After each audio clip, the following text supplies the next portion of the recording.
Hello, hello, testing, 1, 2, 3. Okay, and so this is my first devlog video.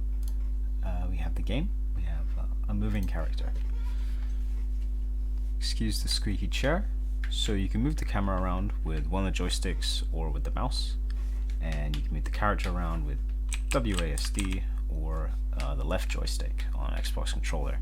You can jump with the A button, and you can attack with the B button. If you saw there, the attack went into the ground. That's not my fault. That sounds like an excuse, but it's really not.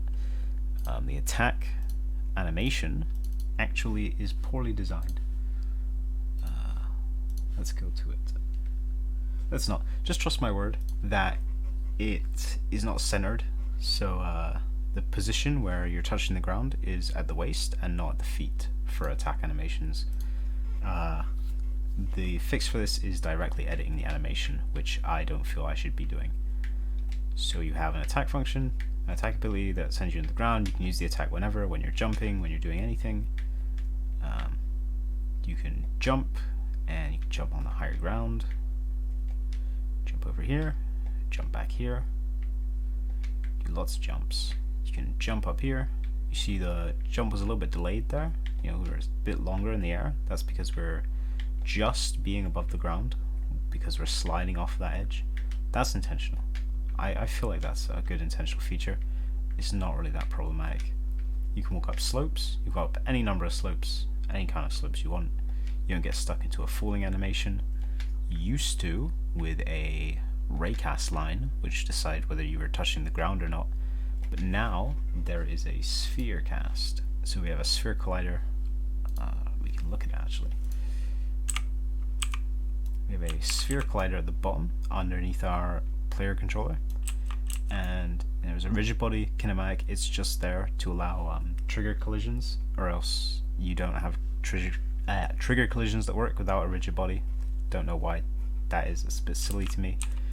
It's just underneath the character controller's bottom, so when the character controller is touching the ground at any point, it will be colliding with the sphere collider, which means the grounded animation will play and you'll be able to jump. So let's keep playing. Okay. The camera is locked, so you can't go underneath the ground here, and you can't go above the center of the player, but the camera does go through walls currently. Fix that with a camera collider, which I have not implemented yet. So you can fall off and you'll go into the falling animation. Of course, you can attack whenever, except when jumping. Oh, that was new. Huh. I don't know how to replicate that, but that's good to see. And that's devlog 1.